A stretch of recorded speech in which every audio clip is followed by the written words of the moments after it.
Olá, seja bem-vindo ao Veritas Mysteriorum.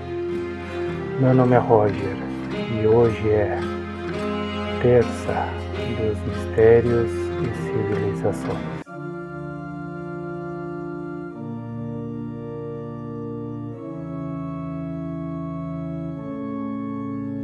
Olá, a civilização de Caral, também conhecida como Caral Sup ou Norte Tico, é uma das mais antigas da América, florescendo entre aproximadamente 3000 a.C. e 1800 a.C., no norte central da costa do Peru, cerca de 180 a 200 quilômetros ao norte de Lima. Situado no Vale do Supe, na província de Barranca,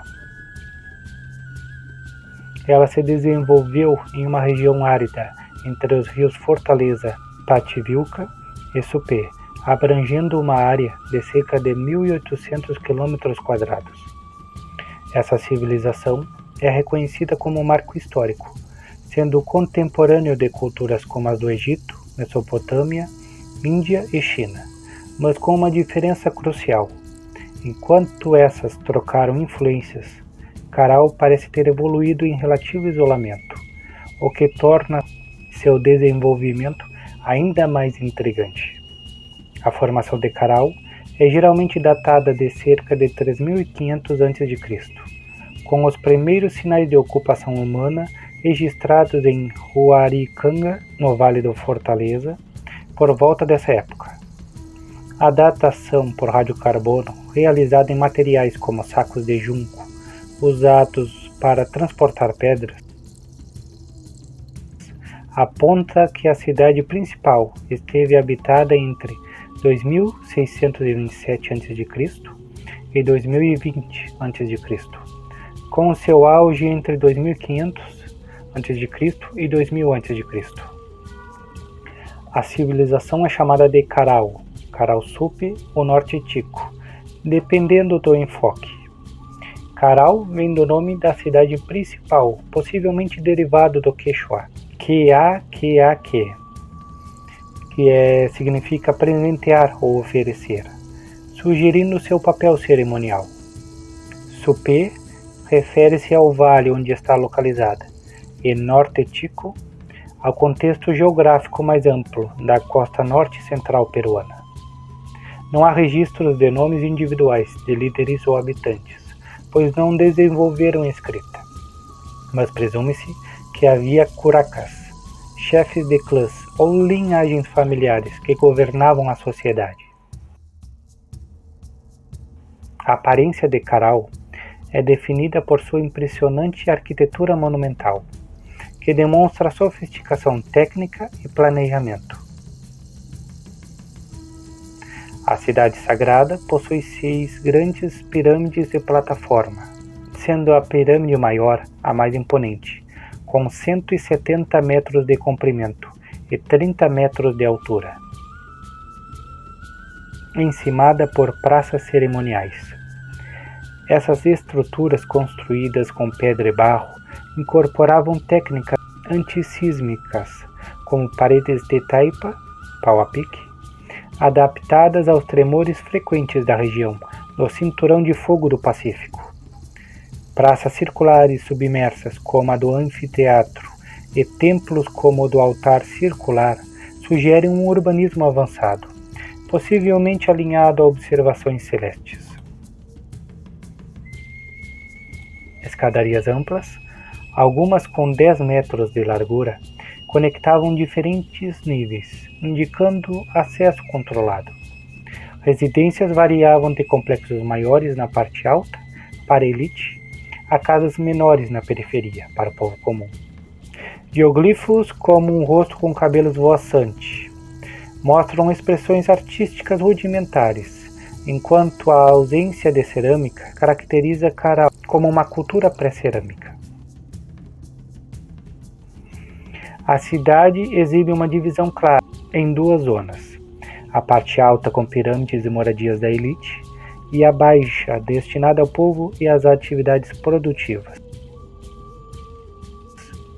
Entre elas, havia uma área de transição com oficinas e depósitos, evidenciando uma separação funcional. A disposição das construções segue um eixo norte-sul, possivelmente ligado a constelações ou eventos astronômicos, reforçando a integração entre urbanismo e cosmovisão. Esse planejamento reflete uma visão coletiva, com espaços projetados para cerimoniais, trabalho e vida cotidiana, organizados de forma hierárquica e eficiente. Caral era uma sociedade hierárquica e pacífica, sem evidências de armas, muralhas ou violência. A elite controlava recursos e coordenava o trabalho coletivo, enquanto a economia se baseava em trocas. Agricultores forneciam algodão para redes de pesca, e pescadores da costa, como em Áspero, ofereciam peixes e mariscos. Essa interdependência era vital, com o algodão também usado para roupas e adornos, mostrando habilidades têxteis avançadas. A complementaridade de gênero é notável, com indícios de que mulheres participavam da produção de tecidos e possivelmente de rituais, sugerindo uma divisão de papéis equilibrada. A agricultura dependia de irrigação e terraços em um ambiente desértico, cultivando abóbora, feijão, batata doce, goiaba, lúcuma, pacai, abacate e atira. O algodão era essencial para redes e tecidos, enquanto o milho apareceu tardiamente. A dieta incluía frutos do mar, como anchovas, sardinhas, amêijoas e mexilhões, especialmente na costa, complementada por algarrobo moído em farinha nas lomas úmidas. Essa combinação de agricultura, pesca e coleta mostra uma adaptação inteligente ao meio. Esqueletos mostram uma dieta variada, mas com sinais de anemia em alguns casos. A expectativa de vida era de 30 a 40 anos, com fraturas curadas, indicando trabalho físico intenso. A ausência de violência reforça a paz social, enquanto dentes desgastados apontam para o consumo de plantas fibrosas ou alimentos secos. A economia se sustentava em trocas extensas, com penas amazônicas, obsidiana andina e sementes de coca, chegando à região. A pesca excedente em Áspero fornecia peixes secos ao interior, enquanto o algodão do vale sustentava a costa, possivelmente como pagamento por trabalho nas pirâmides. Essas redes comerciais conectavam Caral a ecossistemas variados, desde os Andes até a Amazônia. Caral dominava técnicas como dutos de água, fogueiras subterrâneas para aquecimento e construções antissísmicas. Artesãos criavam adornos com penas, ossos e conchas, como vieiras vermelhas do Golfo do México, evidenciando o comércio distante. Quipos, cordas com nós, sugerem um sistema de registro pré-escrita, enquanto alinhamentos estruturais indicam observações astronômicas para prever estações e eventos como o El Niño. A produção têxtil incluía fibras de junco e totora para cestos e xícaras, usados na construção. Embora Caral não usasse cerâmica, sua produção têxtil era notável. Além do algodão, cultivado em variedades brancas e coloridas, como marrom e bege, eles utilizavam fibras de junco e totora para criar cestos, esteiras e sacos conhecidos como xícaras. Com SH. Essas xícaras eram usadas para carregar pedras durante a construção das pirâmides, uma técnica engenhosa que distribuía o peso e facilitava o transporte. Adornos pessoais incluíam colares de contas feitas de sementes, conchas marinhas e pedras semi-preciosas como turquesa, trazidas de longas distâncias. Pequenas figuras antropomórficas, esculpidas em osso ou pedra, foram encontradas, possivelmente representando divindades ou ancestrais, o que sugere uma rica cultura simbólica. A música em Caral e além dos instrumentos já mencionados. Arqueólogos encontraram chocalhos feitos de cascas de frutos secos, preenchidas com sementes, usados talvez em danças ou procissões. Esses artefatos indicam que as cerimônias podiam envolver performances coletivas, unindo som, movimento e simbolismo.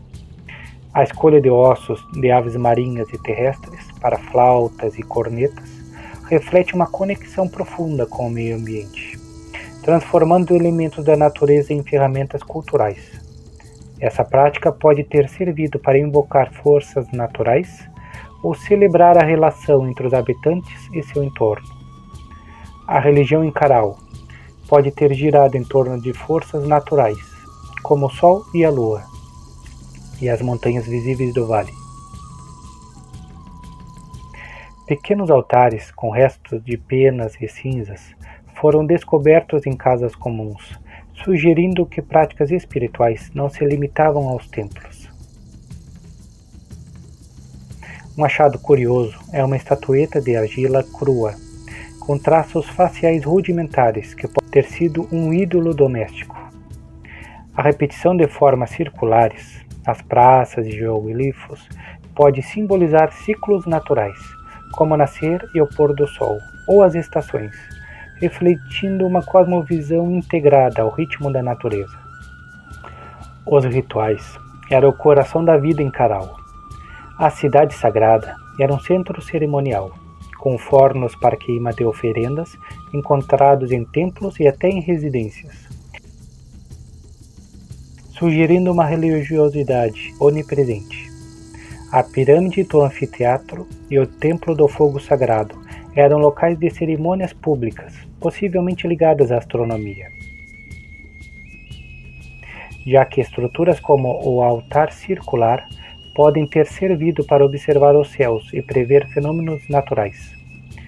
Instrumentos musicais como os 37 cornetas de ossos de cervos e lhamas e 33 flautas de ossos de pelicanos e condores foram descobertos, indicando que a música era parte integrante dos rituais, talvez para harmonizar a comunidade. Há indícios de adoração a divindades, simbolizadas por adornos e oferendas, um traço que ecoaria em culturas andinas posteriores. Embora Caral pareça isolada, há debates sobre possíveis influências sutis de culturas vizinhas. Por exemplo, o uso de coca e penas amazônicas sugere contatos esporádicos com o leste, enquanto a exploração de recursos marinhos ecoa práticas de povos costeiros mais ao norte, como os da cultura Valdívia, no Equador. Ainda assim, Caral se destaca por sua originalidade. Não há sinais de difusão cultural direta, como estilos artísticos ou tecnologias importadas, o que a torna um caso único de desenvolvimento autônomo. Por volta de 1800 a.C., Caral foi abandonada, provavelmente devido a crises ambientais, secas prolongadas, inundações e dunas de areia invadindo campos agrícolas teriam tornado o vale inóspito. Seus habitantes migraram e a cidade ficou soterrada até sua redescoberta em 1905, com estudos intensivos, começando em 1994, pela arqueóloga peruana Ruth Chadi. Declarada Patrimônio Mundial da Unesco em 2009, Caral é vista como o berço das civilizações andinas, influenciando culturas posteriores como os Wari e os Incas. Sua história desafia ideias sobre o surgimento da civilização, mostrando que complexidade social, monumentalidade e organização podem emergir sem guerra ou influências externas. Pesquisas recentes trouxeram novas perspectivas. Em 2016, escavações em Vichama, outro sítio do norte Chico, revelaram relevos em adobe, retratando figuras humanas famintas. possivelmente uma memória de tempos de escassez, que precederam o abandono da região. Em 2021, geofísicos mapearam estruturas subterrâneas em Caral, usando drones e sensores, sugerindo que a cidade pode ser ainda maior do que se pensava, com câmaras ocultas sob as pirâmides. Esses achados continuam a alimentar o mistério sobre como uma sociedade tão antiga alcançava tamanha complexidade. Caral nos oferece um vislumbre de um mundo onde a cooperação, a espiritualidade e a adaptação moldaram uma civilização pioneira. Seus vestígios preservados pelo clima seco e pela ausência de ocupações posteriores são como um livro aberto, convidando-nos a explorar as raízes da humanidade nas Américas, com admiração e curiosidade. E se você chegou até aqui, por favor, curta o vídeo, inscreva-se e até o próximo vídeo.